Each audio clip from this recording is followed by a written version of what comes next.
is 25 minutes after 7 o'clock, and joining us in studio this morning, City Development Director Kevin Maevers back with us. Good morning. How you doing today? Good, Mike. I'm outstanding as usual. Doing great. Good to hear. I guess I'm trying to think, were you here a year ago for UFO Festival, or is this going to be your first one? This is my second one. I was here. I was just getting my feet wet, my, learning what it was all about, and trying to figure out what was going on and where and how. So I'm a little more involved this year, but good deal. Of course, Juanita Jennings and her team over there in Public Affairs are just doing an outstanding job putting this year's festival together. They were planning for this probably July of last year's when they started. So pretty much, yeah. That's and I know that the beginning of next year's festival. I think Juanita's already planned a debrief for this year's festival later in July. I'm sure. And then next year we'll start. I would imagine before August. I'm sure next week they'll take a breather or two, and then right after that to get back to getting ready for next year's festival. Yeah. So well, it's the wonderful thing about the UFO festival, and if we learned anything from COVID, the positive things of COVID, there is now so much pent-up demand to get back out, to go do something fun, to enjoy life just a little bit. Sure. And this area, I mean, we have just one of the most enjoyable, positive, upbeat events in the entire nation, and the fact that it's growing exponentially is something that we should all be very, very proud of. Our business people that are here are going to take advantage of that. Our hotels, from what I understand, are already full. That's great. And great booked to the gills. We've got a couple of people when we start talking about projects that are coming along online, talking about building new hotels as well as new RV parks and everything else to take advantage of the shift in the way people are doing business and the way people are now looking for recreation and entertainment. And, we're going to come out. We're coming out of COVID really, really strong, and it's the thing that puts a big smile on my face every time I get up in the morning. Otherwise, I'd come in here with less than half a cup of coffee. It's like, oh, come on now, I got to talk to that Winters guy this morning. No, the bottle, the cup would be filled with coffee and filled with something else. The other part, but anyway, just kidding. But the Irish coffee. That's an Irish. Coffee's a little Irish.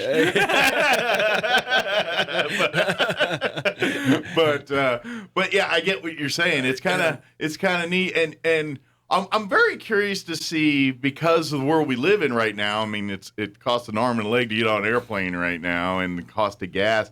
I imagine we might see a shift of more New Mexicans and Texans and Arizonians that might be at this one. Like, we always get a good, and I'm not saying we're going to get a few Germans and folks from Europe and various other parts of the world, but I imagine we're probably going to see a lot more Texans and a lot more folks that are going to look for something that they don't have to get on an airplane to go vacation this year. And I think we might be that place. I think I'm going to say you're right, but I'm going to say that's almost intentional. Now, whether Juanita is clairvoyant or she has a crystal ball that works really, really well. Sure. I know that the vast majority of the out-of-area advertising for the UFO Festival has taken place in Arizona and Texas and in our immediate surrounding states. Gotcha. So that the people wouldn't necessarily have to get on an airplane. They'd be able to get in their cars. Yeah. Take a weekend trip out to Roswell. And weekend trip out to Roswell. It might be a long weekend. Let's hope it's a long weekend. That's the idea. Come and stay the whole thing. And then, but when you look at where you can get in an 8-hour drive from Roswell, you can get, certainly. I can get two-thirds of Texas, including Dallas, Fort Worth. Yeah, you can hit the Dallas area in about 8 hours. About 8 hours, depending on traffic. So a full day drive. I don't know how far north you can get, but I got to believe you get pretty close to Denver. Yeah, I would imagine going north. I know you can get to Phoenix and most of the major metro areas over there. That's about 8 hours. Yeah, and if you're a real road warrior like me, I don't mind a 10, 12, 14-hour drive. I'll do that. You'll get into Southern California. As well. And beyond that, go in the other direction. So our ability to get people on the freeway and get them here, and people don't realize if you're coming out of California in particular, I like a lot of people, I use my phone to get directions. When I came here the first time, here was my directions. Okay, get on the 10 freeway. make a left at the state highway here. Stop when you get to Roswell. Exactly. That was it. That's pretty much, depending on no matter what direction you come from, it's kind of the same way. Yeah, it's like, okay, I guess, I don't even have to memorize the route. That's right. Get on the 10 freeway until you get to Las Cruces, make a slight left, and cut across the state to Roswell. When you're in the middle of nowhere, and it's easy to get to. It is that being, somewhat in the middle of nowhere, though, that gives us 4 points on the compass access to a lot of major metro areas. And again, I give Juanita all the credit in the world and her team over there in public affairs. They've been advertising for months in other outlying areas. So I got a feeling when they do the full debrief and they get people to they look at all the metrics and everything of where people are coming from, I think you're going to see a tremendous number of people from Texas, from Colorado, from Oklahoma, from Arizona, and all of our surrounding states. It's going to be fun. Absolutely. It's a lot of fun. I do want to remind locals, don't forget, the city has the app now that you can download and utilize it this weekend during UFO Festival. That app is as much for tourists as it is for locals, and I would even argue maybe a little bit more local centric. And what I mean by that is it's if there's any deal specials going on at restaurants and everything that are participating, that's kind of your resource for all that. You could get on there and be like, oh, they got a thing going on over at so-and-so tonight. Let's go over there. Or they got, and it's a real valuable resource for everyone. So download and give it a try. As the community development director, when I see new companies, new organizations, coming into town, I always refer them over to Juanita's team, and because they want to be on the app. I did not realize we have a wonderful Mediterranean restaurant on the north end of. I ate there for the first time about a week ago. It was delicious. I've eaten there, and the first thing I talked to them about, I said, "Hey, you guys." To the best of my knowledge, you're the only Mediterranean restaurant in town. Are you on the app? Are you on the? No, we didn't know we had an app. You got to get on the See Roswell app. Yeah. You've got to be on there so that people that come into town, we all know we've got a number of different wonderful Mexican restaurants in town. That's pretty easy. Oh yeah. What if you want something a little bit different? What if you want Thai or you want Mediterranean or even Italian? You should be on that app so that people can scroll through and say, hey, where can I go get some great food? Although, and I would even argue barbecue is now an official genre of food. I believe it is. It's like, what kind of food do you want? And usually it's always by nationality. And it's like, oh, you want Chinese? You want Mediterranean? What? Now, I think barbecue is its own separate now with that, but category. we have to be careful. Yes, barbecue is an umbrella category now. You have the various regional dialects of barbecue. Yes. Barbecue does not mean the same thing in two different rooms. I guarantee you go to Georgia and you get a completely different barbecue, then you're going to get up the coast in North Carolina. You're going to get a completely different barbecue, even in Texas. Yeah. Than you're going to get from here or anywhere else. Although being from the East Coast, I saw an email that took a shot at us East Coasters yesterday on barbecue. Oh, really? And they wasn't wrong in some aspects, but basically it was like it's like a split screen cartoon, and it said barbecue in Texas, and they're like, what do you want, brisket or pulled pork, or what do you want? And then barbecue on East Coast. What do you have for hot dogs? Like, okay, that's a shot. I get it, but it ain't wrong. When being from the West Coast, of course, you have tri-tip.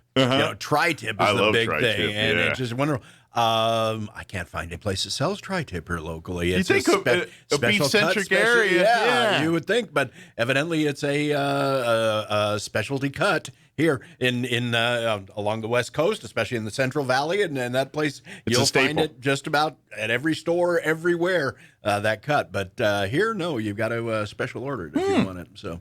Well, maybe you can find things that are gourmet here, take it there, and vice versa. Green chili. Actually, I am working on my brisket. I'll tell you, there is I used to take kind of laugh at the barbecue shows on the Food Network and the Cooking Channel. And, how hard can it be to cook a brisket correctly? You throw it on there, you leave it for 12, 14, 15 hours, it comes off.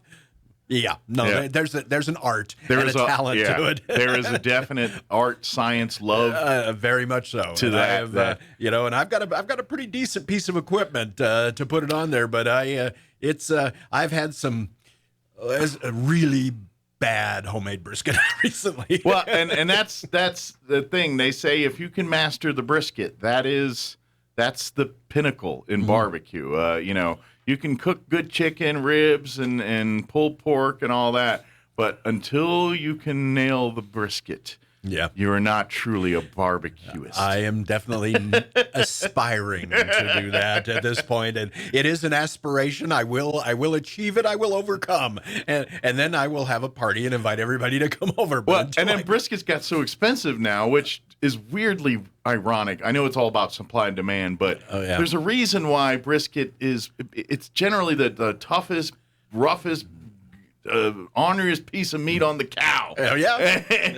and that's why Low and Slow does magic to that thing. That's true. If you try to cook it in any other fashion other than Low and Slow, it's going to be a workout for your teeth. It is going to. Well, I am very happy to readily admit that my home preparation of brisket is very deficient when compared to some of our good barbecue joints here in town. There's people that have been spending their lifetime studying how to make the brisket dance. They are masters. They have a PhD in Q. That's right. PhD Q. There you go.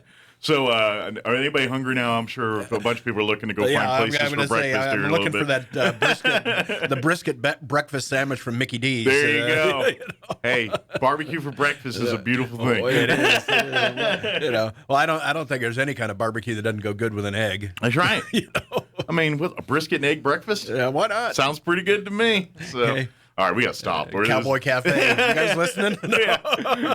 I know one of these barbecue. I'd be like, yeah. For, you know, I mean, bacon's universal. We can put that in the barbecue too. We can figure it out. We'll be all right. But yeah, I'm not going to have a serious hunger problem if I don't stop talking about food right now. Let's talk development side. What's new to Roswell? I know you guys had a meeting. Was it yesterday? That's last night. Let's talk about some of the highlights from that and what's new on the roster. See, unless you're actually watching on. GoToMeeting, or you're actually at the meeting. You know, Mike, you've got priority. I mean, I come in at 7 a.m. the next morning. I go home after the meeting. I decompress. I go to bed. I get up. I'm with you. You got your first up. Well, good. I feel honored. We're the exclusive. Yeah, there you go. But we get the scoop. You know, last night was a lot of fun.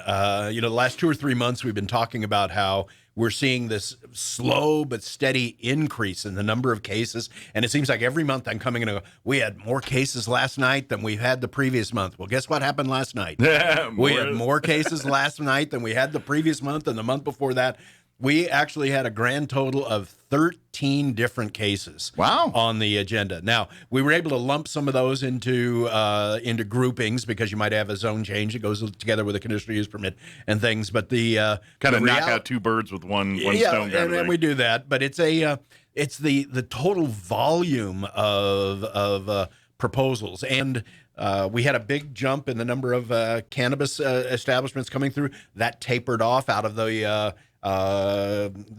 hearings that we had last night. There was only one on cannabis. So we're kind of at a point where the ones that are serious are either getting in and doing their thing, or they found out that this isn't their thing and are moved on to and quite honestly, they may have. I mean, the cannabis industry, and we've talked about this the last couple of months, cannabis industry is tough. It's like any emerging industry.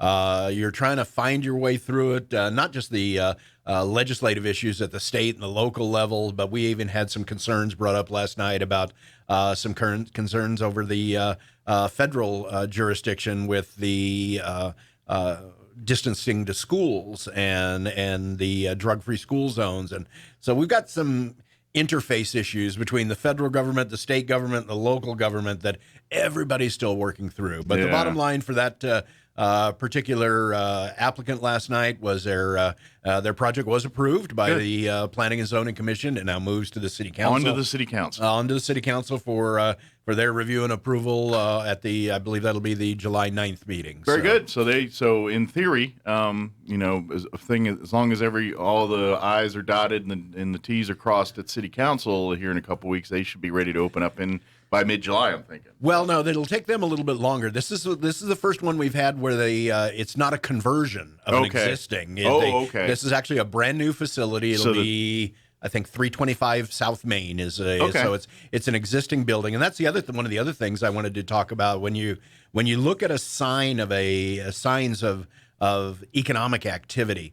The outward signs of new construction going on is one indicator, and you can drive around town from the air base all the way out to the north end of town, east and west, and you can see construction activity.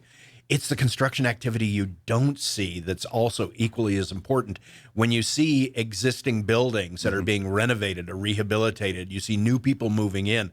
They're putting a lot of money into those buildings in many cases, especially if they're a historic building.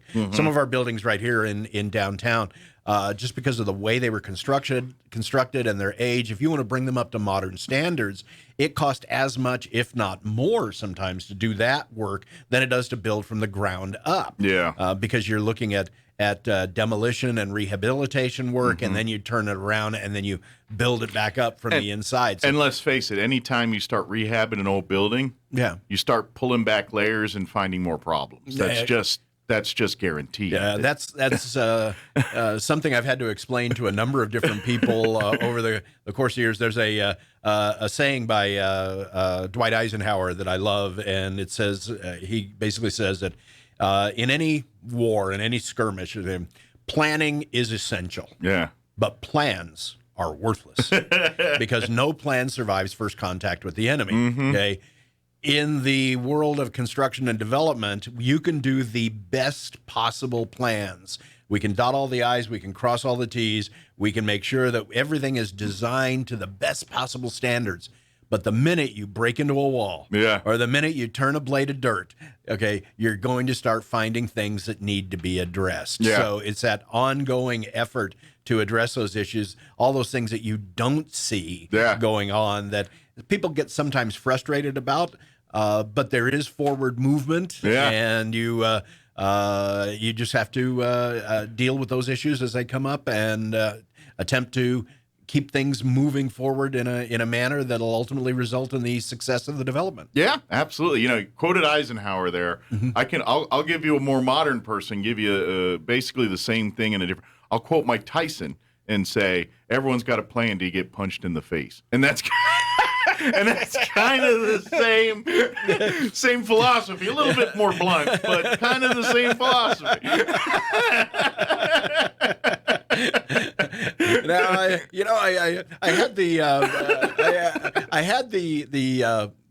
I was going to say I've had the pleasure of meeting Mike Tyson. Yeah, I mean, in a business setting. He has loaned his name to a number of cannabis companies in California. Okay, and, well, that doesn't surprise me. I had the pleasure of meeting him at a job site, a project, and the man is intimidating just because of his physical presence. Yeah, he's a big beast. And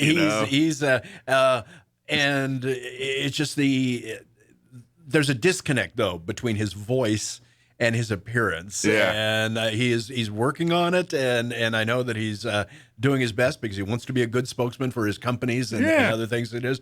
But it is he's an interesting, very interesting gentleman. Yeah, I've seen a lot of documentaries. I know we're getting way off, but he's it's I think his heart's always in the good place. He brought up rough, and he didn't learn the way we learned. You know what I mean? And I think that impacts how he is today. Well, when you literally have to fight for everything in your life, you tend to develop a fighder attitude. Yeah, exactly. And I think he's got a good heart. He's got a hot head. Yeah, sometimes.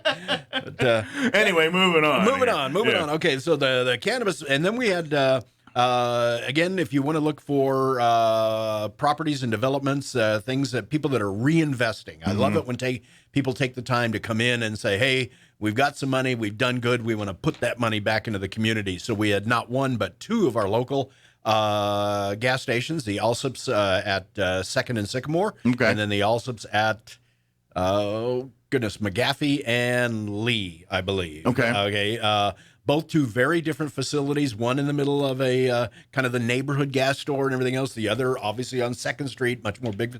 But the company has decided that they are going to reinvest. They're going to expand. They're going to put their money back here into town. Good. And in particular, the one proposal that we have for 2nd and Sycamore, that is going to be a significantly larger facility. If you drive by there right now, I think they've only got 2 pump islands and a small store. Okay, at the, so they're doing some the West upgrading End. again. Massive upgrades. Good. 7,000 square foot market.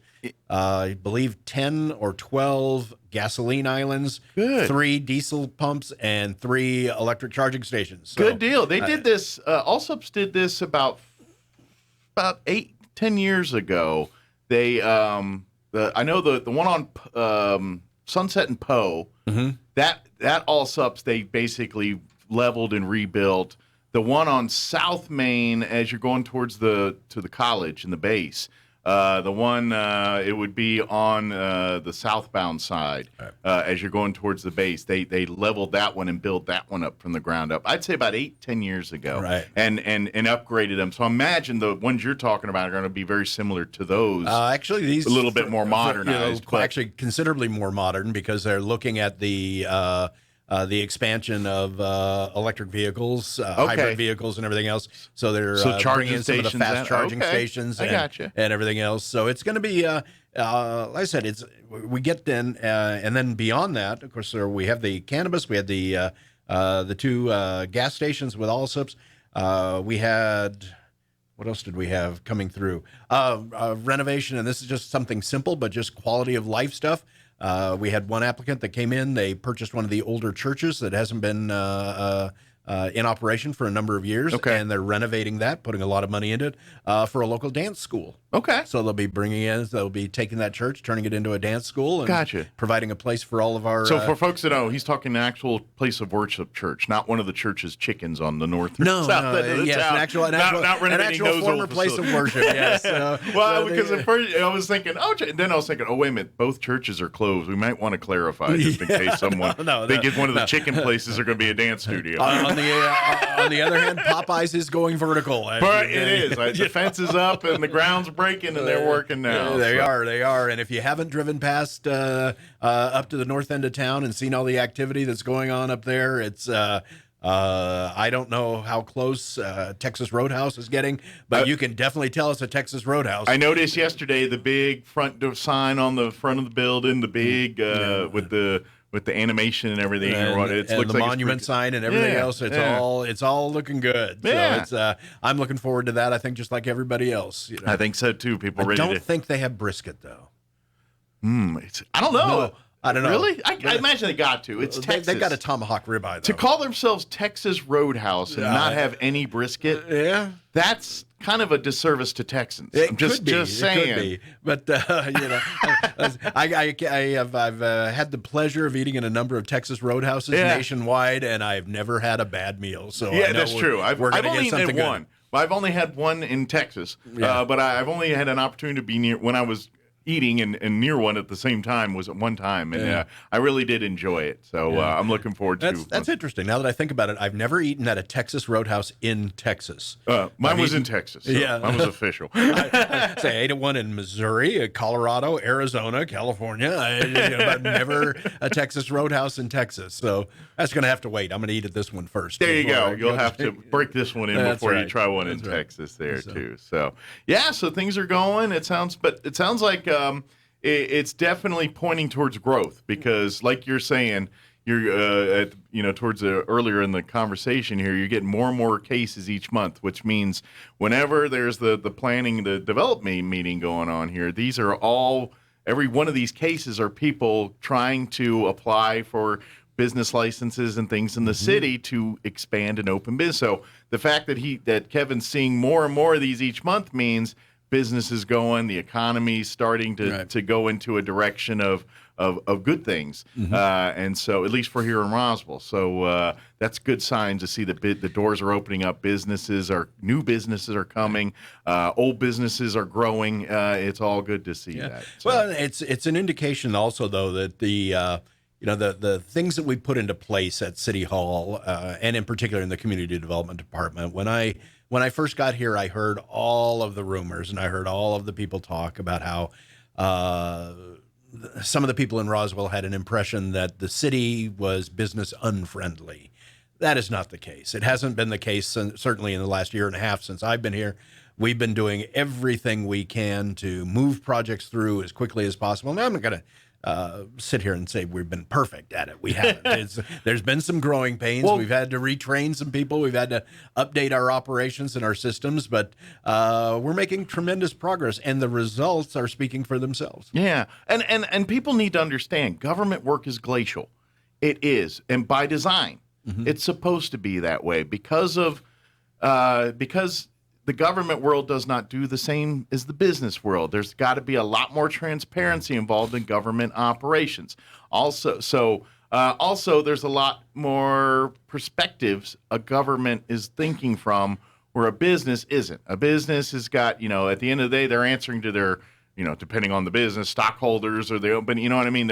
Where a government entity is looking out to make sure that you're protected, the people that are on the other side of this fence protected, and making sure all of that's good. And I know cannabis gets a lot more attention to that because of what it is, but they do use that same type of time and paying attention to detail into businesses that have nothing to do with alcohol, drugs, or anything else. If someone's trying to open up a sewing shop downtown, they've got to go through the same permits as any other business. Now, granted, the marijuana stuff got a few more levels of that, but they want to make sure that it's a legit business. There's a business plan. There's things in place where someone just can't roll in and duct tape a sign to the wall and say we're open. That to keep that from happening, which in turn protects citizens of Roswell. So this business people don't go in there and expect a service and don't seem to get that. And the city's doing its part to make sure that those are legit businesses that are going into these places. I want to,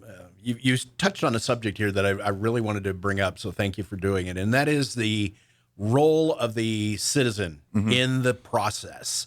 Last night, several of the projects, we had received letters of concern, letters of protest, people that were concerned. One in particular was we had a community solar array out here on East 2nd Street. Yes. Now, a solar array in and of itself is a pretty innocuous development. But there's always concerns by people who live in the area. And it's not just the solar array. It could be the local gas station that's reopening, or the church that's being rehabilitated. Sure. Anybody that's impacted in that neighborhood. Yeah. You have a absolute right to have your voice heard if you have concerns. Every single one of these projects that's going through has a list of what we call conditions of approval or special provisions or development standards. When something goes before the Planning Commission or the City Council, that's the opportunity for your voice to be heard. If you think, hey, have you taken into account X, Y, and Z? Have you taken into account the glare coming off? Have you, this is not exactly the thing we want to see. Is it possible for us to get some screening or fencing so that we don't have to look at whatever it is? Are you going to upgrade the trash enclosures? Yeah. Trash enclosures has been a big deal. We just came off of a very, very windy spring, and we realized that we've got some businesses out there with trash enclosures that, quite honestly, aren't working the way they're supposed to keep the trash in the enclosure. And we don't think about it till it starts blowing all over the place. So, we take all of that into account. So if you have a property that's within a relatively small radius around any new development, and you get one of those little green cards, or you get a letter from the city saying, hey, there's going to be a public hearing, take advantage of that. Absolutely. Open that letter up, read it. If you've got questions, call City Hall, call the Community Development Department. I'll put you in touch with the planner who's responsible for that project. And then if you still aren't satisfied that we've understood your concerns, please show up at the Planning Commission. Please show up at the City Council meetings. That's the reason for these meetings. Well, it's theirs. And because we are hiring a number of people, and I include myself in this, I've only been here in town 15 months. Okay. I don't have all the background. I don't have all the knowledge. I see what's right in front of me. I'll go out and I'll do a site visit. Sure. And based upon my experience, we'll work together with the developer to come up with what we believe are appropriate mitigation measures or development standards or criteria. But we don't have the history, right? And some of our locals do. And even though you haven't been here for the history, you don't want to discredit that when it comes to making the decision. So you rely on the public to help fill in that history and to give you that, and that gives you, at the end, a better batch of information to make the right decision. A better understanding of what has gone on before. Yeah. Now, having said that, we also need to be careful because there are people who will delve into their personal opinions.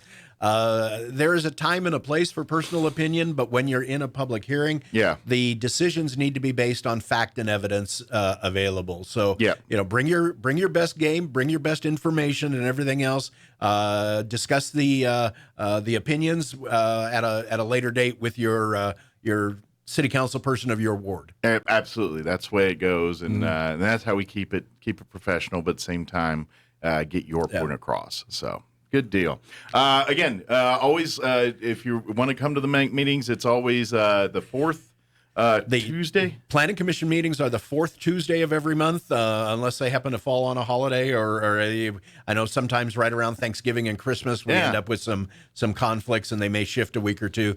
But yeah, the Planning Commission meetings are generally the fourth Tuesday every month.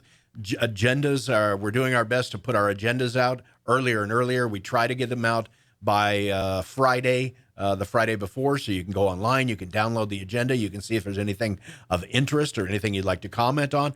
Of course, you don't have to be there in person. We still broadcast virtually via GoToMeeting, so you download the agenda. The link is right there on the agenda. You can watch and participate from your computer. But not just the Planning and Zoning Commission meetings, any of the committee meetings, the major or the city council meetings. Absolutely. We always invite participation. The community development department needs to represent the entire community, not just the development community. So we want to make sure that people have those links and have that information. Roswell-nm.gov there is you the go. website for all things City Roswell official business stuff. And then don't forget Roswell Connect is for your recreation side. And then don't forget the new See Roswell app. Download it and give it a little dance today, too. All of these are great resources for you. So. And if all else fails, we must have 7 or 8 different pages on Facebook. Exactly, but one will get to you. One of the ubiquitous, that's right. And everybody's got a phone, so we're pretty well connected. And then if you're just during the day, you can come on by City Hall, and someone will help you out there. We'll do our best. Well, as always, appreciate it, Kevin. We'll see you next time here. Enjoy your. Have a happy, fun UFO Festival weekend here, and we'll see you next time. I think I will be. I'll definitely be out and about. I'll definitely be doing my best to support the efforts of everybody that are there. How much fun I will get to actually have will be a function of the weather and how well things pull off. But we'll see. Well, maybe you'll stumble upon some nice food treats and stuff on the way to kind of when attitude is a little low. I think pick it up with some food. I think that's a given. Yes, absolutely. All right. Thank you, Kev. We'll see you next time. Bye. It is 7:50.